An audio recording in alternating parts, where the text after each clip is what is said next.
Institute, Jeff Gramlich. Jeff is a professor of accounting and the holder of the Howard and Phyllis Hoops Endowed Chair at WSU. Widely published, his many areas of research include tax-motivated earnings management, effects of different forms of corporate governance, the impact of corruption on measures of social quality and income shifting, and on controlling cash economy-based tax fraud. Jeff, thanks again for all your efforts to put together today's event, and I'll turn the time over to you now to introduce our guest. Thank you so much, Cornell. I've very much appreciated our team effort here. David K. Johnston won a 2001 Pulitzer Prize for what the judges called his exquisite command of complicated tax laws and of how corporations and individuals twist them to their advantage.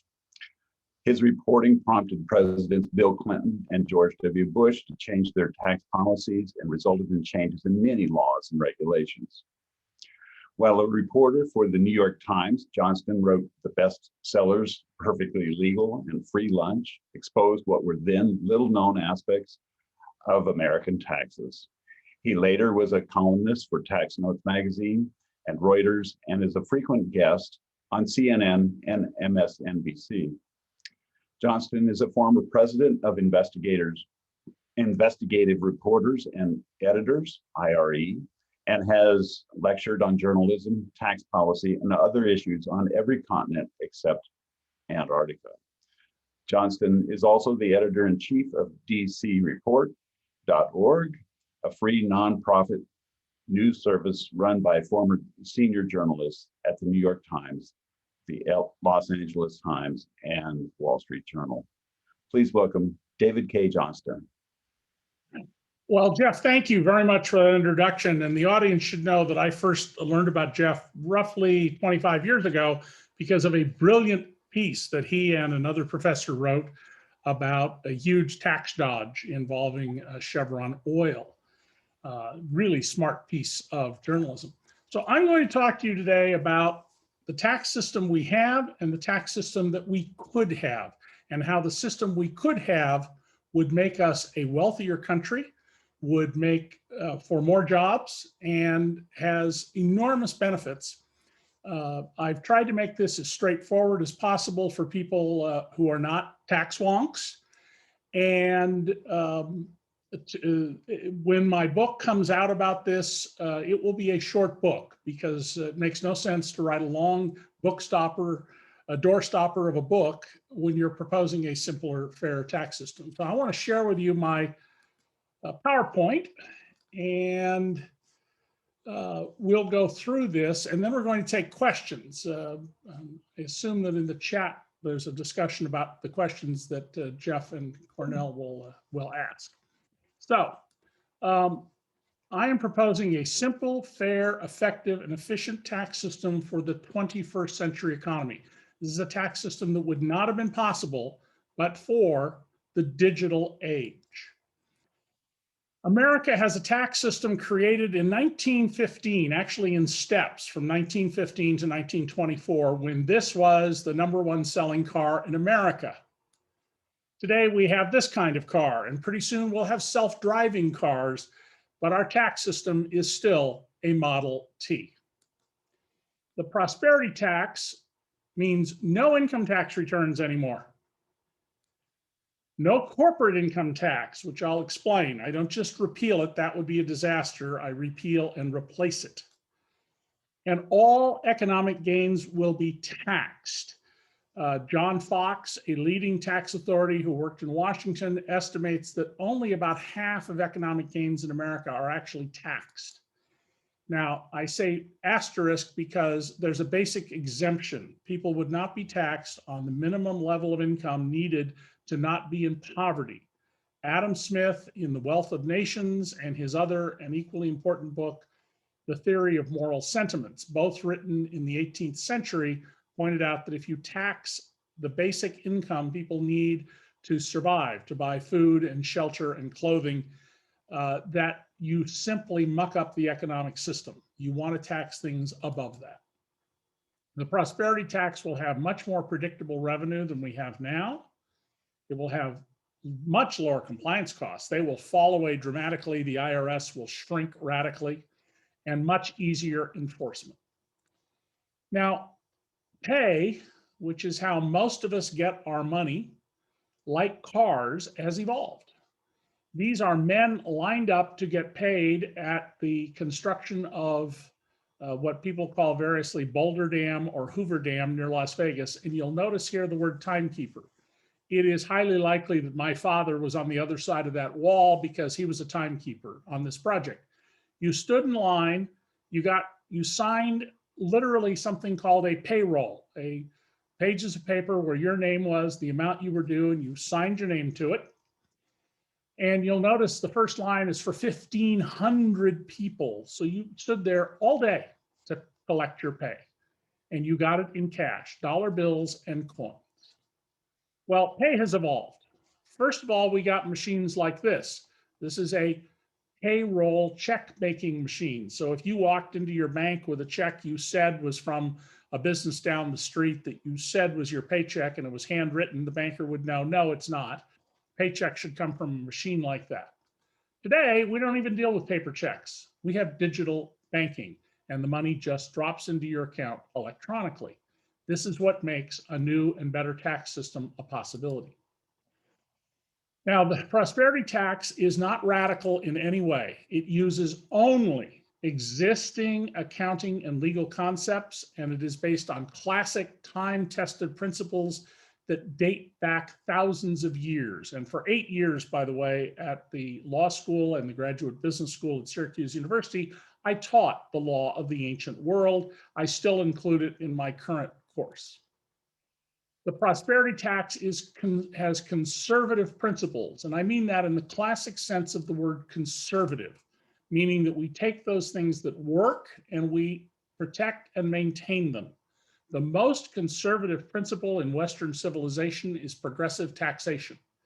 It is more than 2,500 years old. It is throughout the Old Testament. It was the foundational principle of the creation of the first European democracy in ancient Athens. In fact, I refer to the creation of democracy and the invention there of progressive taxation as the civil twins of Western civilization. And the compliance costs for this? Well, imagine for a moment you're a corporate deal maker. You're someone like Carl Icahn who buys and sells companies for a living. Right now, you pay a fortune to highly paid tax lawyers and accountants on how to game the tax system. All that would go away, and your compliance costs for the price of your deal would probably be in the neighborhood of a single basis point. That's 1/100th of 1%, a tiny, insignificant amount of money. Now, the corporate income tax is central to this because the corporate income tax creates a wedge between the rates paid by the highest paid workers, like executives and business owners who take a salary as the law requires from their business, and the lower rates for corporate profits. Currently, the top marginal rate for someone who is working, that is for labor, is 37%. The top business rate is 21%. There's another problem, double taxation. Profits are taxed at the corporate level, and then the investor has to pay tax on dividends. You can end up with 37% plus the dividend rate is 20 in most cases. So that's 20% on the after-tax dividend that you got. In addition, under the current corporate income tax, Congress does something utterly and inherently corrupt. It requires the IRS to tell big companies, not little companies, big ones, here is exactly what we will be looking for in our next audit. Now think about that. Imagine that your grandmother or someone else you know is in a nursing home or is disabled. How would you feel if the authorities called up the nursing home and said, you got 72 hours to clean the place up and make it look good before the inspectors come? We don't allow this for pet shops. Why would we allow it for corporations? It is inherently corrupt. And finally, the IRS itself has been saying now for years that there are so many difficult to understand devices to defer, which I'll talk about in a minute, and tax shelters, many of them shams, they don't have the capacity to understand them. I have exposed numerous tax shelters. I've been called the de facto chief tax enforcement officer of the United States because of all the tax shelters shut down because of my reporting in the New York Times.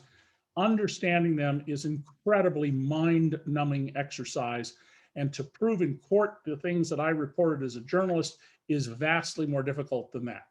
My system will end that. Sorry, jumped ahead there. Not sure what happened to my. Hold on just a second. While I go back into my PowerPoint here and figure out what went wrong.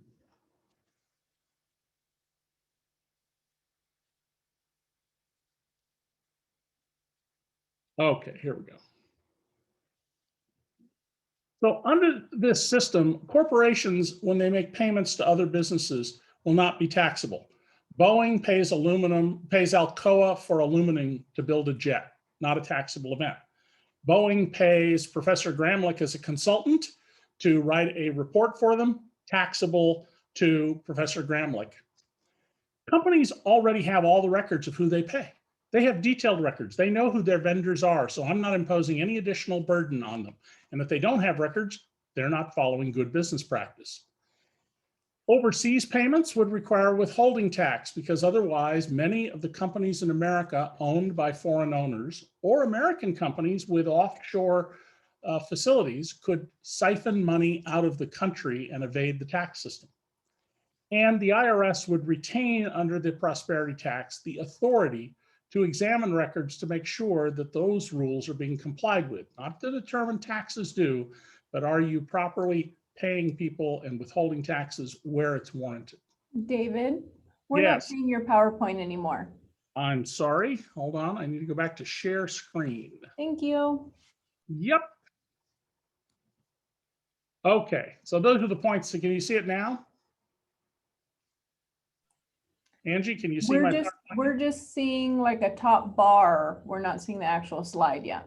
Oh, that's a problem. Hold on. PowerPoint is very important to this. Zoom, where is Zoom? There's Zoom. And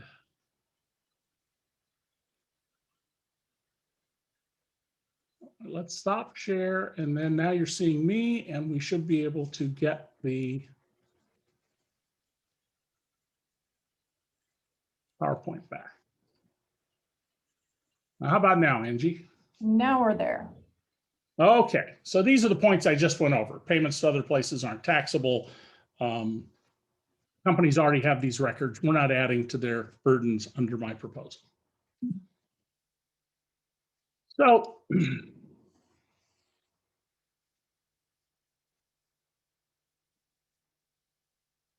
now I would also, because I said we would repeal and replace. Sorry. Here we go. Impose some new rules that actually were in the original American corporate income tax in 1909, rules that are designed to promote growth. And I want to stop here to point out that there's no right to a corporation.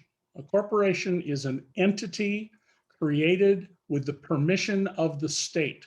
So you as a human being have natural rights, and we articulate them in our Constitution. But a corporation is a creature created with the permission of the government. And so we can reasonably impose rules on them. So I would reimpose the 1909 rules to all companies. Currently, they apply basically only to purely domestic companies. 81% of the business assets in America are owned by about 3,000 companies, and almost all of them are international. Whereas mom and pop businesses, even billion-dollar mom and pop businesses, tend to be purely domestic. So there'd be a limit on cash and near cash, and there's an extensive public record about how you do that. It's not complicated. The rules, because of the limit on cash, would say you can't do what Apple did. Apple put $250 billion into savings accounts offshore. That money wasn't taxed, and it wasn't being used to grow the business. It was the equivalent of everybody taking their paycheck and going home and putting the money in a coffee can. The economy can't grow if money doesn't circulate. So under this new system I propose, profits mostly, except for the cash you can keep, you have to either pay them out as dividends to the owners, reinvest it in the business, or pay it to the workers. That promotes economic growth, unlike putting money in a savings account.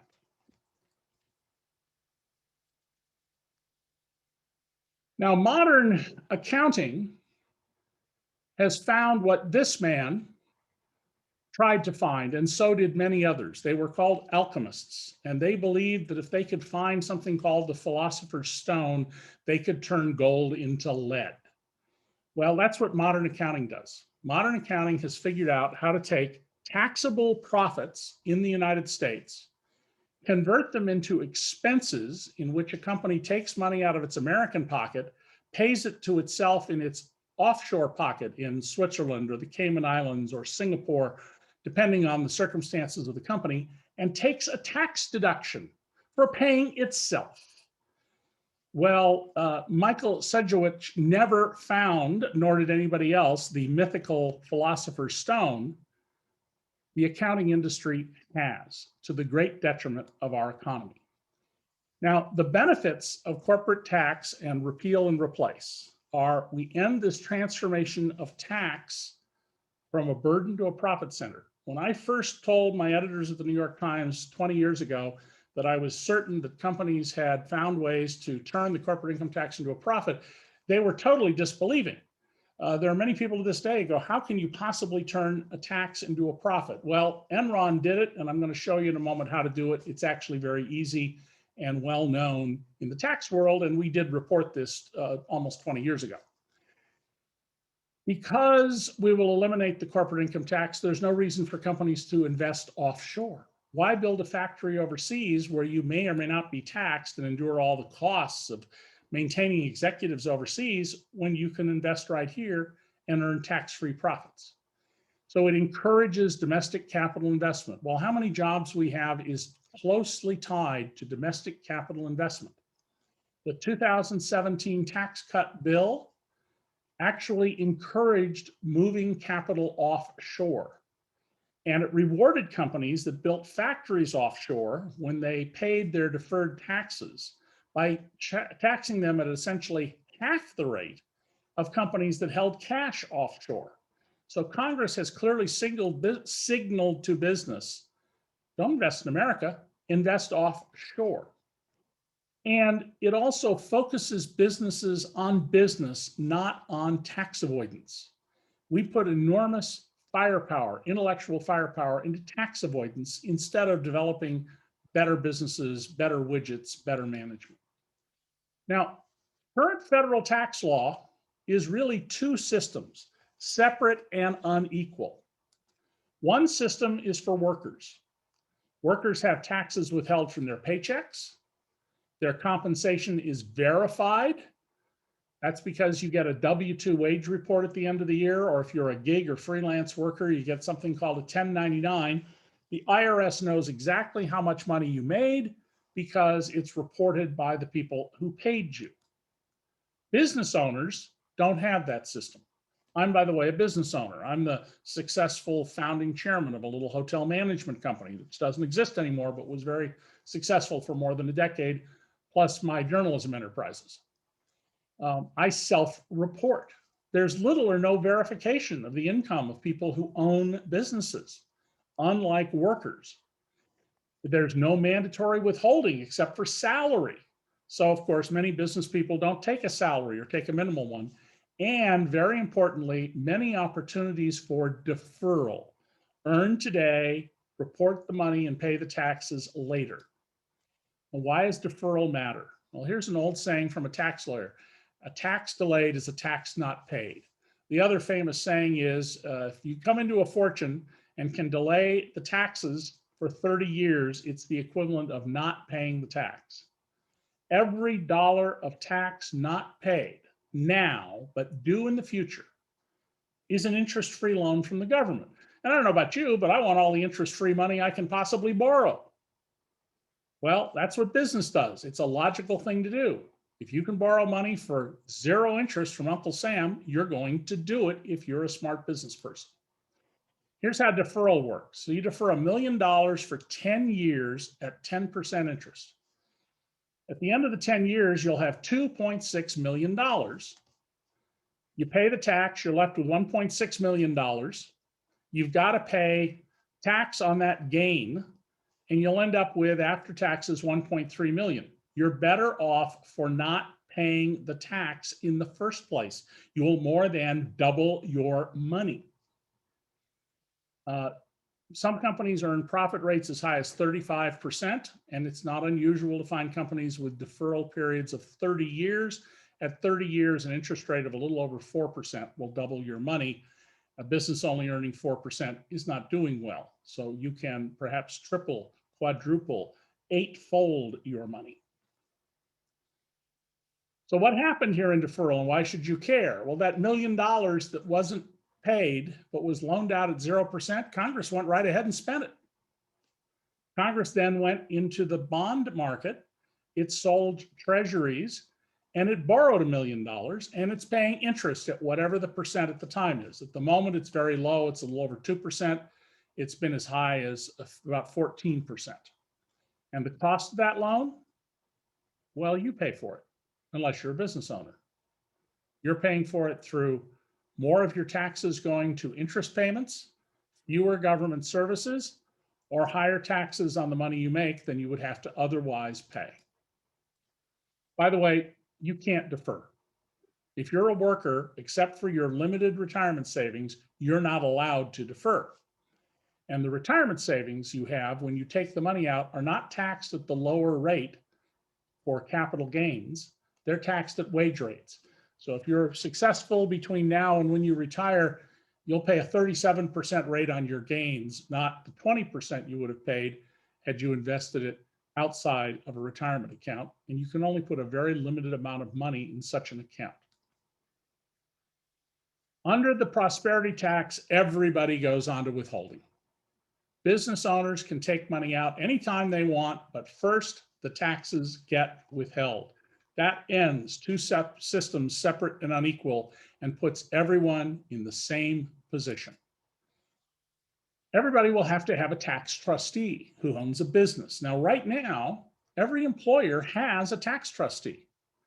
The only paycheck I get these days is from Syracuse University, and there is an executive at Syracuse University who is the designated trustee for withholding taxes and turning them over. And if he or she fails to do that, they are personally liable for those taxes.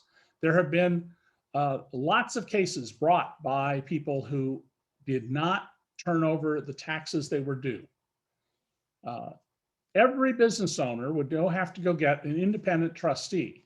Now, I know that sounds like I'm trying to make it more expensive to do business. No, actually, I'm not. The tax trustee, first of all, would be trained and licensed by the IRS. That way, we would know that only competent people are doing this. They would have to have a bond that is a guarantee of payment if they fail to pay, and that bond would be relative to the size of their business. If you're representing a bunch of little Main Street stores in your town, you'd have a small bond. If your clients are a number of billionaires who run their own operations, you'd have a very big bond. But digital technology means that the tax trustee's work is automated. It's cheap. In fact, you wouldn't have to contact your trustee for money. You could simply say, go to the computer, put in, I want to withdraw this much money. The trustees' computers would say, well, on that amount of money, here's the amount of tax we're going to have to take and turn over to the government, and you get paid. It is for the trustee a lucrative, cheap to run business once it is set up, made possible by digital technology. Now, the tax trustee has some rules to ensure integrity. One of them is I call up my trustee and go, I want to get some money out of the account and I don't want to pay taxes on it. The law would require the trustee to say to me right then, one more word from you and I have to file a report, and that report is public when I file it, and everyone will know you tried to do this. Don't say another word. The trustee, if he goes ahead with this, is personally liable for the tax if he in fact allows me to cheat. Now, what about a false report by a trustee? For example, the trustee is in a dispute with me because I hired someone I know.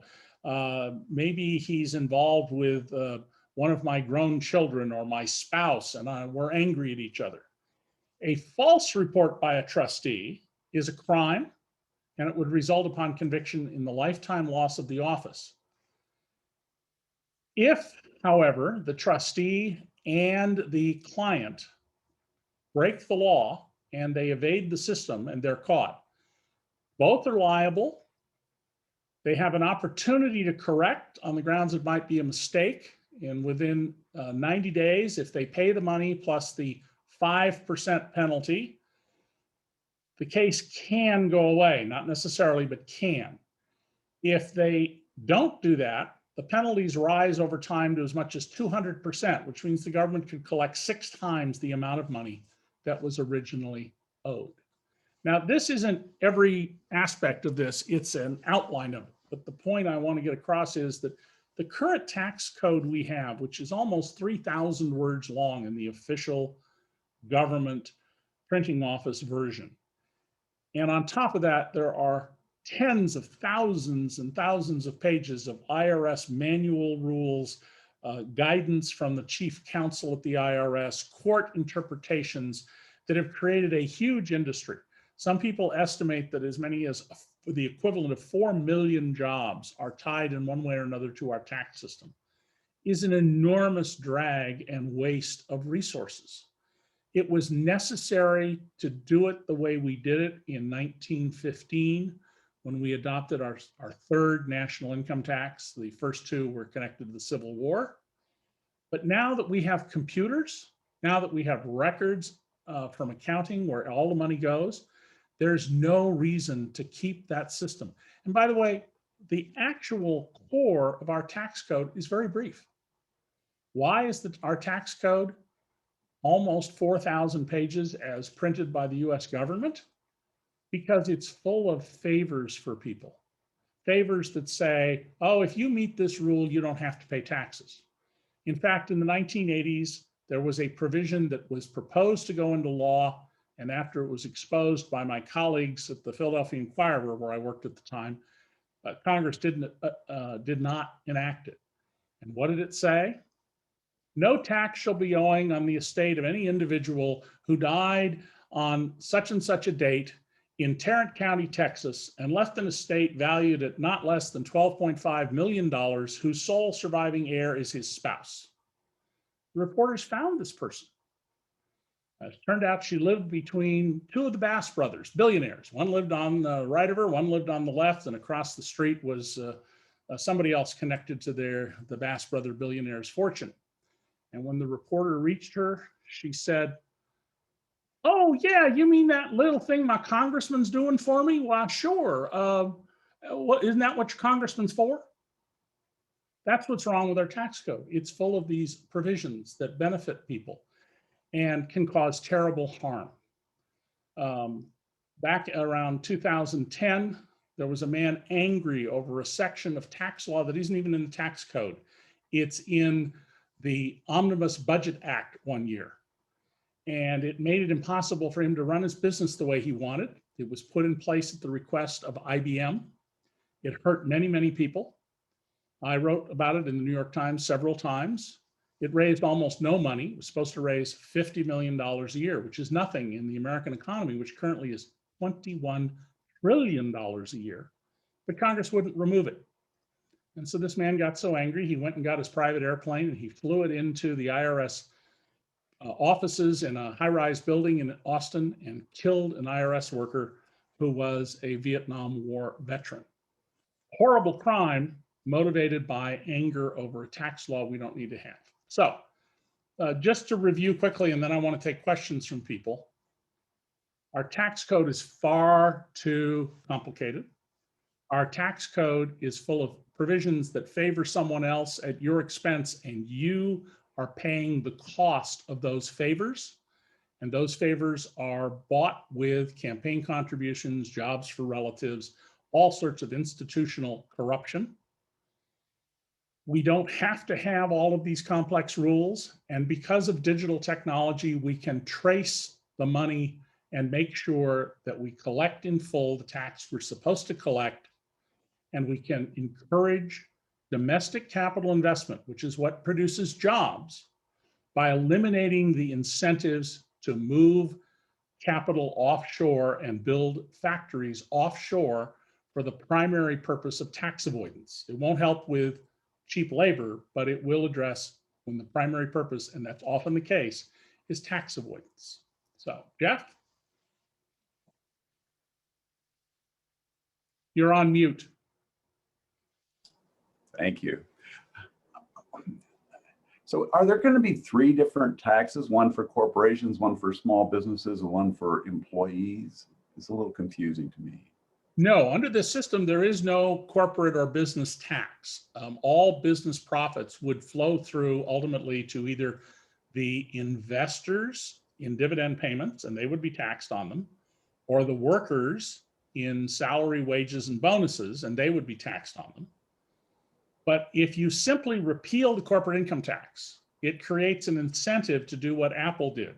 You just put all your profits you don't need at the moment into a savings account.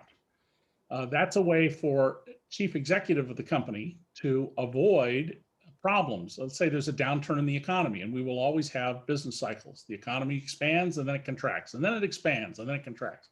In a downturn, if you have a huge cushion of cash, the chief executive's style of management is not going to be brought into question. I'm not saying you can't have a reserve of cash, but Apple had more than $250 billion of untaxed money in its offshore savings accounts. And by the way, the money was only legally in the offshore accounts. They actually brought it back to the United States in various guises. But all this game playing would go away. You would be taxed on your individual income when it's paid to you. Mm-hmm. And how do you define excess cash? Well, that's actually been decided by the courts. A famous decision by the United States Tax Court, which still exists, in the 1950s, produced a mathematical formula. And this is one of the things Congress can decide how to do, but I would basically assert that if you've got 6 months revenue in the bank as cash and near cash holdings, that's more than enough money. Most small businesses operate on 4 weeks cash. They're very lightly financed, and that's why the pandemic has damaged so many small businesses. People couldn't sustain it. But if you're a corporation and you've got 6 months revenues in savings in one fashion or another, whether it's literally bank deposits, treasuries, repo agreements, all sorts of complex financial instruments, and what's called cash and near cash, that certainly is more than sufficient. And if you're a sound business, you can borrow if you need to. And this just becomes a function of management of the cash by professionals. Why should I or the audience be subsidizing the cash holdings of a company? It's not our business to make sure that they soundly manage their cash. And it retards economic growth if we allow unlimited amounts of cash to be held. The Washington State Senate this week passed a capital gains tax that imposes a 7% tax on the gains from sales of stocks, bonds, and other high-end assets, like a classic car or a painting, in excess of $250,000 for individuals and couples. Mm-hmm. What are your thoughts about that?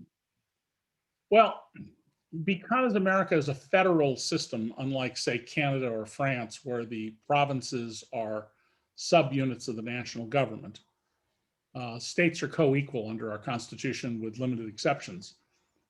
It complicates our tax world. What Washington State is trying to do, I think pretty clearly, is to only tax the capital incomes, the investment incomes of very wealthy people. The number of people in Washington State who have more than $250,000 of capital income is minute. If we had time to take a break, I could go look it up in 3 minutes in my computer, but it's a tiny, tiny fraction of the public. One of the principles of progressive taxation, one of the principles Adam Smith articulated in the 1800s, is that you tax what have been called in the past in America surplus incomes. The corporate income tax and the individual income tax originally only applied to surplus incomes.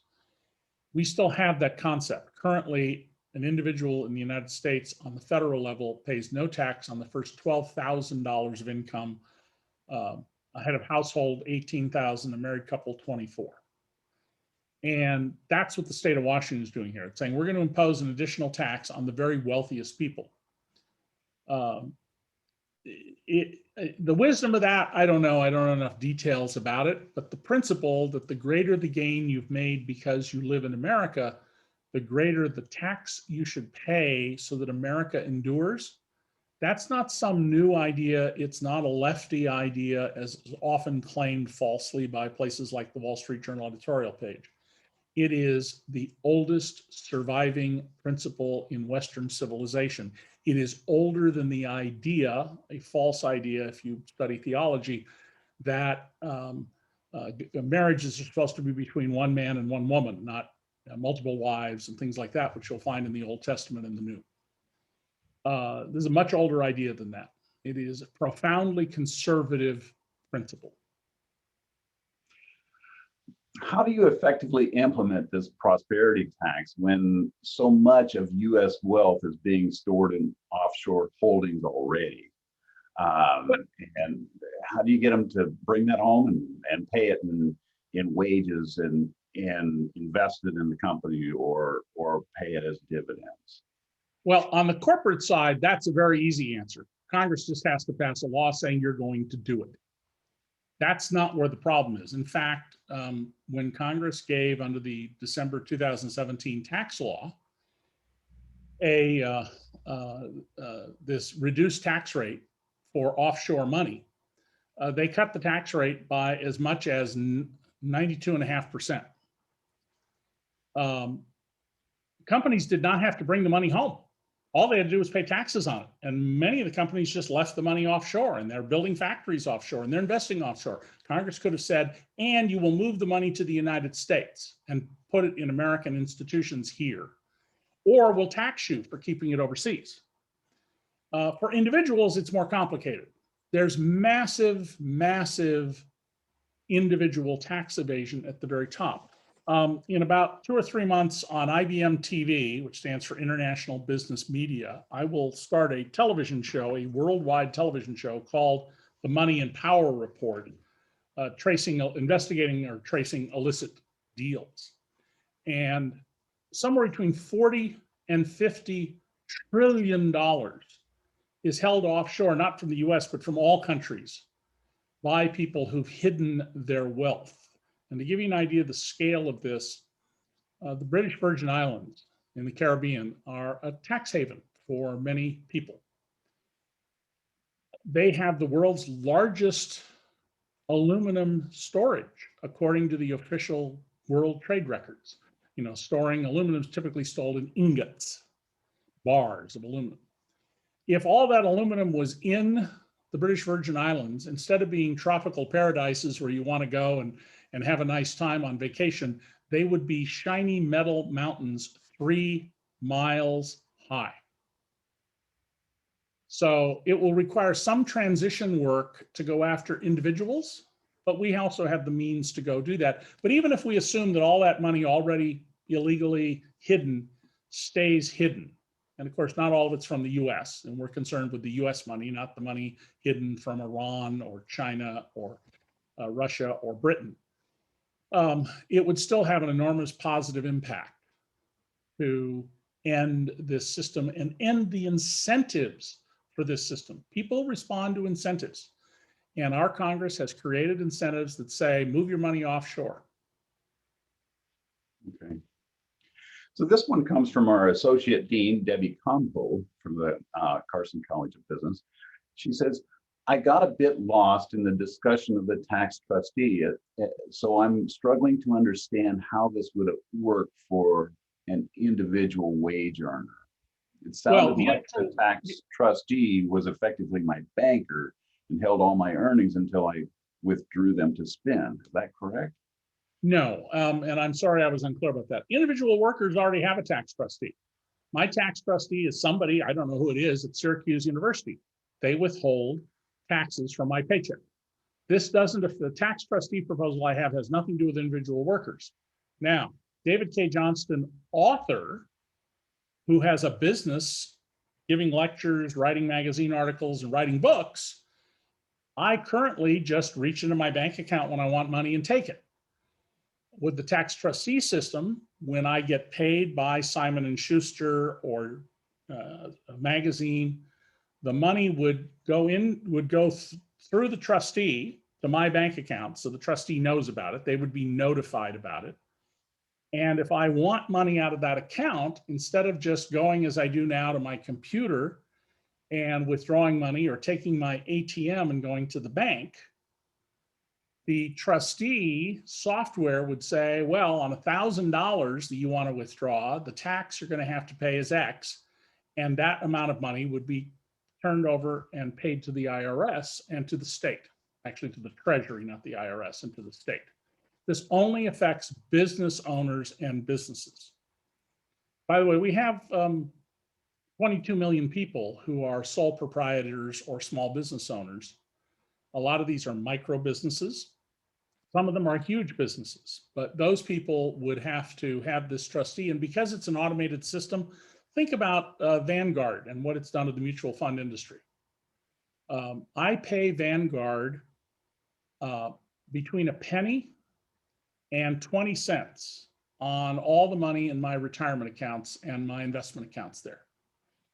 Insignificant amount of money. My average blended cost is about 6 cents per $100. That's the kind of cost you would have here. Be very, very minimal because it's automated, but it would only apply to businesses. So the dean in getting your salary, don't worry, it doesn't affect you. You already have a tax trustee. It might be interesting to find out who at Washington State University is the tax trustee. Okay. Here's one might interest you. Have you had the opportunity to review former President Trump's publicly available tax documents? If so, did he utilize any of the tax provisions you discussed today?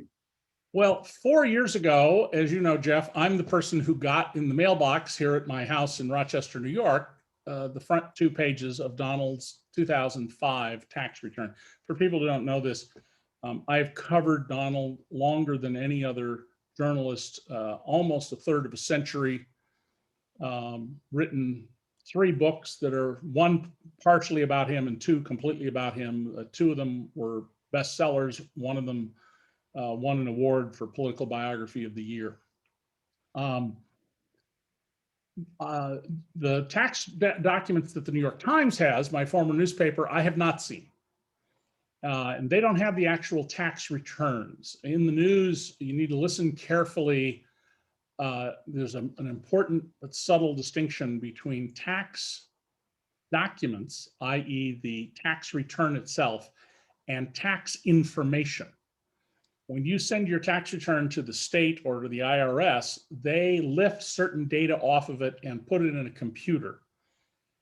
They then store and put away until eventually they go and have it pulped and they're literally made into toilet paper, your physical tax return.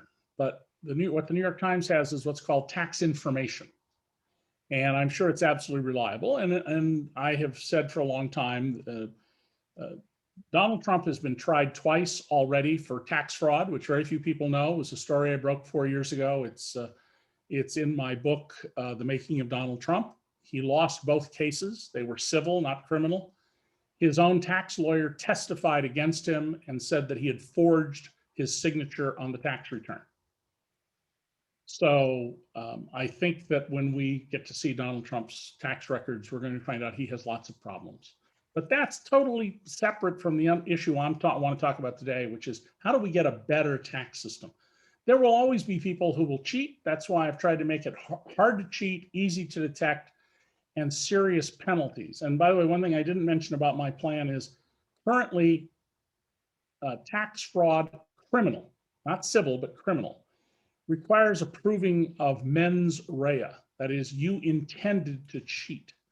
A common defense of people, the actor Wesley Snipes used this defense, was, I didn't realize I was cheating. The tax code's so complicated. I mean, I just got the rules wrong.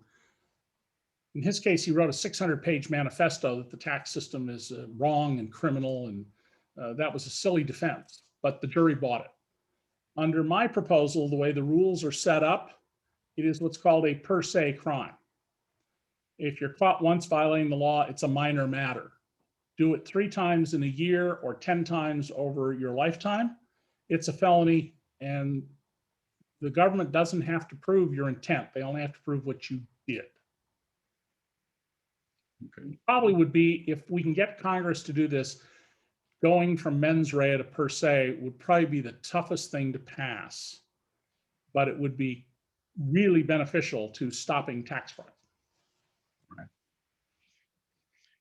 How will the prosperity system treat estates? Very good question. In America today, we have an estate tax that applies to a shrinking number of people. An individual can leave $11 million plus change, and it's automatically adjusted every year for inflation, unlike lots of things that benefit middle class and working class people that are not. So a married couple doing no tax planning at all can leave $22 million, almost $23 million with no estate tax.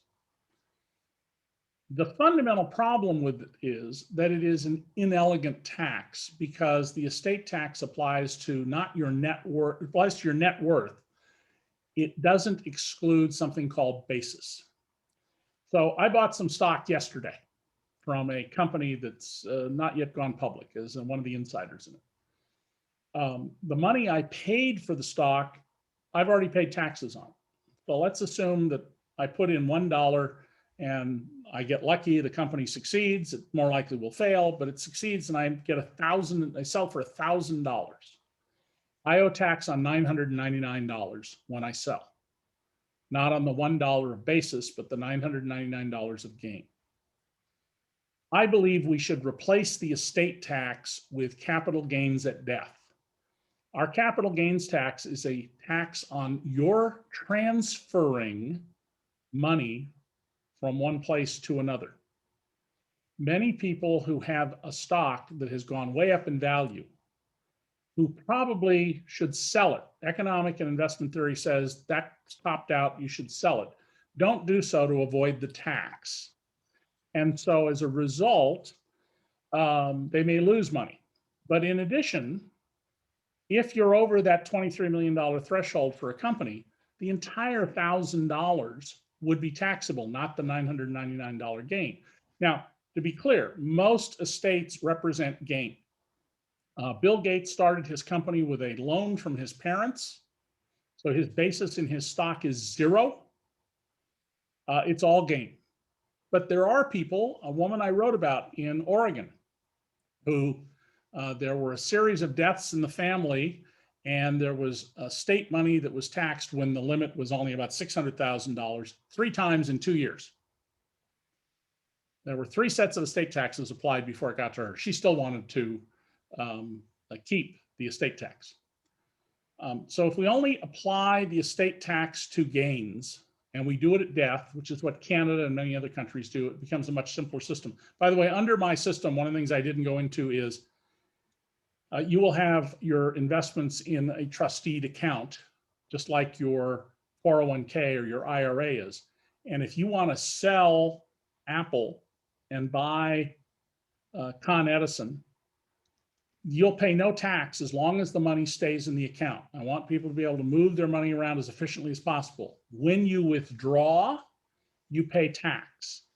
When you die, all of your accumulated gains are taxed. If you are married, your spouse can have your account separately. They don't move it over to their own, and their own account. When your spouse dies, your box and her box, in my case, become taxable. What happens if I die, my wife marries another man?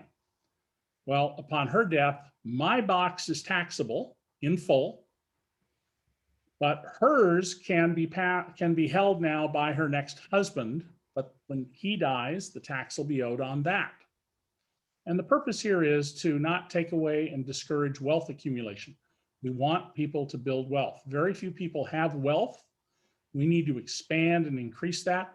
Hammurabi's Code, which is one of the things I teach in my ancient law courses and even my course now, it's 4,000 years old, has numerous provisions about inherited money and making sure that even 4,000 years ago, you were able to hold on to wealth. And we want to encourage that, but we also want you to pay the taxes on your gains, and getting to hold off paying tax on your investment gains until you die. That's a really good deal, or until you withdraw the money to spend it. Okay. How will your prosperity tax treat cryptocurrencies? Well, cryptocurrencies pose a problem because by design, they are intended to facilitate criminality. Their purpose is to be untraceable. And I think that's a separate problem from tax problems. We can solve the cryptocurrency problem by eliminating the secrecy aspect to it. Blockchain technology doesn't prevent having disclosure where the government knows what money you have and what you've made. And of course, when you convert your cryptocurrency into cash, there's a transaction, which we do have a record. And the cash you're going to get is going to have to go into the trustee account. So at least we would get a payout then. But I think cryptocurrencies pose a very serious problem to the world. And I think one of the reasons I'm starting this TV show, which is probably going to end up being a nonprofit public service venture, because I can't imagine who wants to advertise on it. I hope I'm wrong. There is so much illicit money flowing around the world that it is corrupting governments all over the world. It is leading to all sorts of really serious problems that threaten humanity. And it gets relatively little attention. And it's complex, it's dark, and it comes with a lot of litigation risks to report on it. But we are seeing organized crime on a scale we've never seen before. We have an entire government in Moscow that is essentially a criminal gang financed with the stolen wealth of the people of the old Soviet Empire, who in the Soviet Union, presumably the people ultimately owned the assets, but they ended up in the handful of a small group of people we call the oligarchs. And they have been involved in, I just have piles and piles of documentation on the stuff they've done all over the world, and it's horrible. From Cornell Clayton, director of the Foley Institute, can you discuss the politics of trying to get this kind of reform through Congress? Yeah, that's the biggest question that I get. And people ask me, well, which members of Congress have you gone to about this? I don't intend to go to any of them. Real reform in America only occurs when it comes from the bottom up. Long before the women's conference at Seneca Falls in 1848, about an hour's drive from where I live, there were women seeking suffrage. It took a long time, but they got it. Men voted to give women the right to vote. We got the 19th Amendment. Child labor laws were opposed by all sorts of people. We got child labor laws. First try was held unconstitutional, so we got a second one more than 100 years ago. We will get tax reform when there's a popular demand for it. If members of Congress suddenly realize, boy, I better be on this or I'm going to be voted out, somebody is going to come along, that's when we'll get tax reform. And I know that people hate to think about tax. Thinking about tax, many people compare to thinking about death. Tax has been made the most vile three-letter word in America. But tax is what makes our freedom possible. There is no United States of America. And here's a point I hope particularly the students all take home. We live in the second American Republic. The first American Republic, the Articles of Confederation government, failed because it had no power to tax and no power to regulate business, which is a kind of tax. It failed. It was government by bake sale. And that doesn't work. A government is its taxes. In 1793, the founder of the modern conservative movement, the British jurist and philosopher, and of course his name just went out of my head, Edmund Burke, wrote, "The revenue of the state is the state." The specific reason that we dumped the Articles of Confederation and adopted the Constitution, the very specific reason was taxes. Article 1, Section 8, Clause 1 of our Constitution, the powers we grant to Congress, the first power, the Congress shall have the power to lay and collect taxes, duties, and imposts. That is what the United States of America is. It is a country founded to tax itself. David, from YouTube, would a diffuse system of trustees render clients more vulnerable to theft through hacking? Another very good question that I would say that the rules that are set up for this and the skill of the business people would matter, but the trustee doesn't have to actually touch the money. Let me cite Vanguard as an example. Vanguard is organized so that Vanguard does not hold any of the billions and I think $1 trillion now of investments that they have. They're all held in another account. Vanguard is a trustee for you. Do we have problems with banks stealing from their customers? Not that I'm aware of. That'd be a great scandal to write about, but I don't know any of those. I know banks making bad loans and banks being looted by their executives, but not by taking from customers' accounts, by doing it in other ways. Do you foresee banks stepping into that role? Sure. I think depending on how Congress wants to set the rules, banks could do that. Not allowing banks to do it has one very virtuous effect. It encourages other entrepreneurial type businesses. Unfortunately, we've had a long-term trend in the United States of two things that matter a lot. One is toward monopolies. That was the subject of my book, The Fine Print, The Rise of Monopolies. There are a lot of books now on monopolies, but I was pretty much alone when the book came out 9 years ago. And less competition. The too big to fail banks, as they were called 12 years ago, are now vastly bigger and have much more of the total share of banking than they used to have. And secondly, barriers to going into business. We keep putting up barriers that make it more difficult to go into business. We shouldn't be doing that. We want to encourage people to start and run businesses of various kinds. And this kind of business requires, you got to be trained, you got to be licensed by the IRS, which means you're going to have to pass some kind of examination. You're going to have to be bonded, which means you better have good character and good credit and a reputation for behaving well. I'm not worried about the trustees stealing your money, particularly because we can set up a system where all the trustee can do is tap your account to take out the taxes. Okay. So from Wazoo tax professor Richard Toulson, how many politicians, have any politicians shown any interest in this new tax system? I've had conversations with a couple of people, not in depth, because frankly, I don't want to taint it by it becoming identified with a party or a faction in Congress. And I recognize this may be a complete fool's errand. I mean, I have a lot of people who say you're never going to change the system. Well, I don't believe that. I'm as optimistic at 72 as I was at 17 that I can change the world. And if enough people read the book, means I will make a lot of money, most of which I will give away, by the way. But if enough people read the book and it becomes a topic of widespread conversation and people saying, yeah, why am I paying all this money for a tax professional? And why am I going through all this headache? And, you know, it's incredibly complicated and difficult to fill out tax forms. It's annoying. And we could get rid of that and we could bring in more money and we could have a system where people don't get to make a fortune and pay no taxes, or they get deferral that turns the burden of a tax into, through modern alchemy of accounting, into a profit. Nobody should make a profit off their taxes, and yet lots of people do. Then I think we can get real change. But that depends on what people want and what they care about. I mean, we got rid of slavery at a cost of about 700,000 American lives, including about 40,000 Black Americans. We got the child labor laws. Women got the right to vote.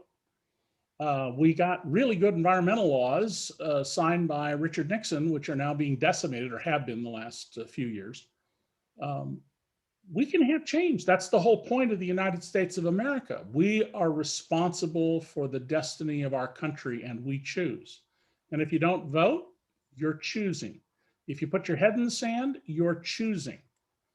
We can change things. And it just really isn't that hard to do it. If people decide, boy, this is a better system, insist on elect people who will put it in place, either the people who are there now or replace them with other people. And a lot of these problems go away and we'll have a more robust economy as a result. Okay. From, I don't know how to say this, Bado on YouTube, how would this plan spur the creation of small businesses? Taxes on small businesses, sole proprietors are crippling. Would this ease the burden on these small entrepreneurs? Well, small businesses' principal problem is not the taxes per se. It is lack of capital. Most businesses fail because they don't have enough capital, so that when there's a shortfall, they struggle. Under my proposal, I don't propose tax rates or specific numbers, but the principle should be that we don't tax anyone on an income that's necessary to be their basic income. There is something called ALICE. I was the first national journalist to write about it. You can go on Google and look it up. It stands for Asset Limited Income Constrained Employed. That is, people who work, but they get a small paycheck and they don't have any savings. ALICE. And if you put in David K. Johnston in quotes, ALICE and poverty, you'll pop up pieces, some of them, I don't know, 7 years ago. United Ways developed this model. The official US poverty threshold, that is to escape poverty for a family of four, is about $26,000, $500 a week. Where I live in Rochester, New York, every sixth person in what was once the richest city in America gets by on less than half the poverty level. We have families of four whose income is $1,000 a month. I don't know how one person lives on that, much less four people. And there are lots of social pathologies because of that. Congress would set a threshold. You don't pay any tax on X amount of income. So if you're a sole proprietor, let's assume Congress says it's $25,000 for a person, $50,000 for a couple, which is what Donald Trump said he would do when he announced his candidacy. Then he cut it in half, more than half. If you don't pay taxes on your first $50,000, I don't think that's an issue. And just let me add one more element to that. One of the most complicated things in the world for small business is our healthcare system. When we started our hotel management company, pretentiously named American Family Resort Hotels, we didn't own anything, we managed other people's property. The biggest time waster I had was healthcare. It's none of my business what church or mosque or synagogue my employees do or don't go to, what car they drive, who they love, but Congress says their health status is my business. It's an enormous drain on small business financially. It makes it difficult to recruit the best people because big companies are much better positioned to do healthcare. Let me explain how much that costs us. If America had the healthcare system of France, widely regarded as the best in the world, there are lots of studies about that, or Germany, both of which have universal healthcare. No one ever goes bankrupt paying medical bills. People see doctors as fast or faster than in the United States. If we had either of those health systems, the amount of money we would save is over 6% of our economy. Now that's a meaningless number. I mean, even you, Jeff, as an accountant, does it come to mind to you what's 6%, right? Useless number. Well, I'm going to give it meaning.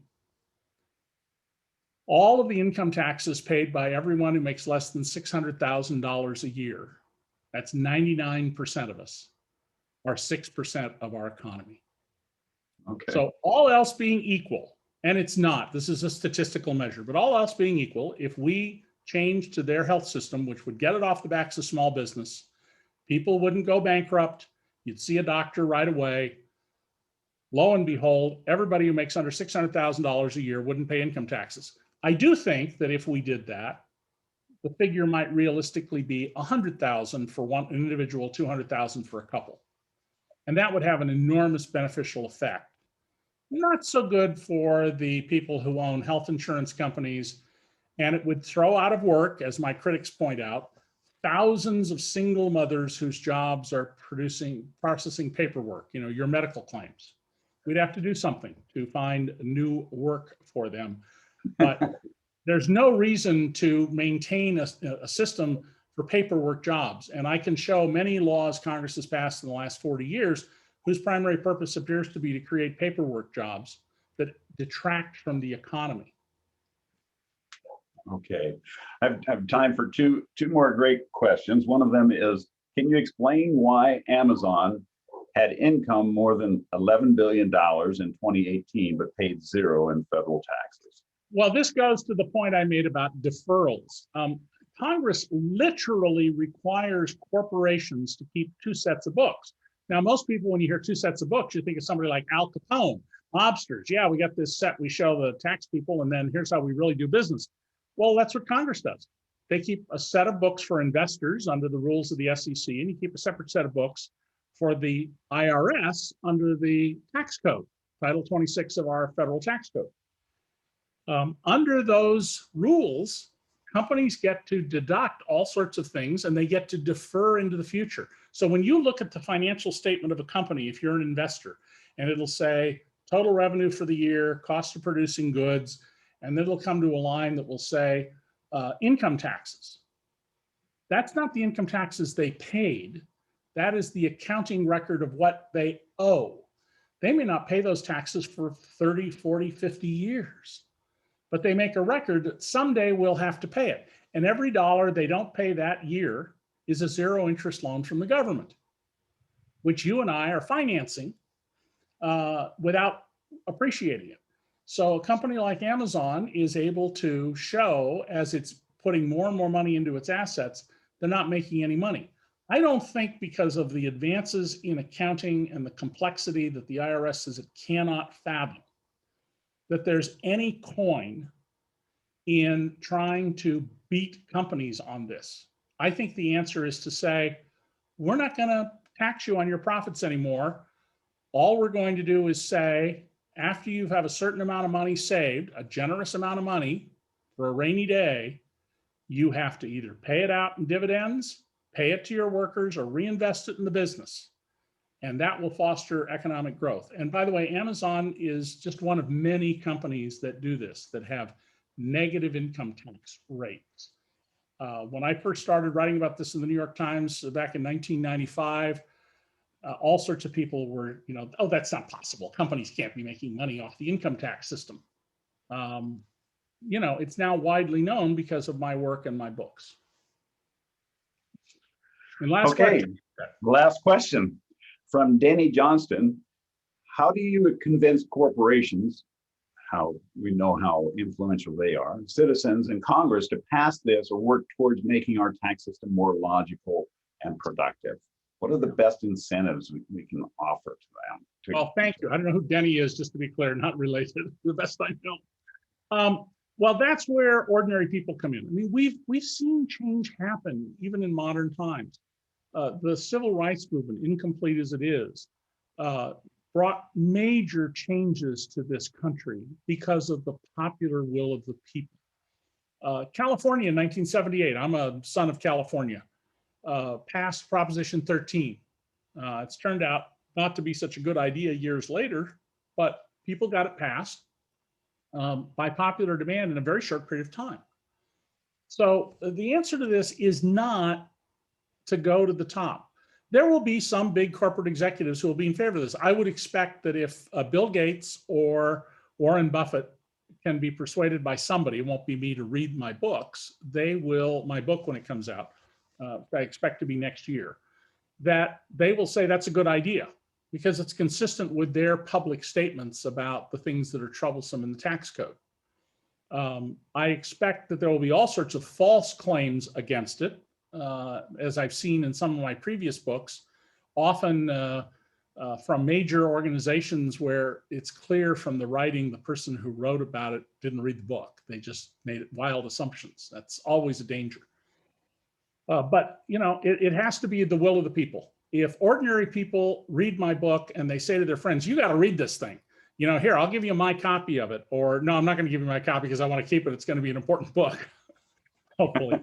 But say to people, you know, we need to be discussing this. And they go, why am I doing all this complex stuff when I don't need to? Why do we have a Model T tax system in the era of electric cars and on the cusp of self-driving cars? Then we'll get reform. That's the only way we ever get real reform in America. It has to come from the people. And that is, in fact, the fundamental theory of our Constitution, that we said we don't need Mad King George or any monarch to tell us what to do. We will choose our fate. Well, thank you so much, David. And thank you to Cornell Clayton and Richard Elgar at the Foley Institute for promoting this, making David K. Johnston a reality for us here at Wazoo. Look forward to next time with, and I look forward to seeing you again soon, David. Take care. Take care.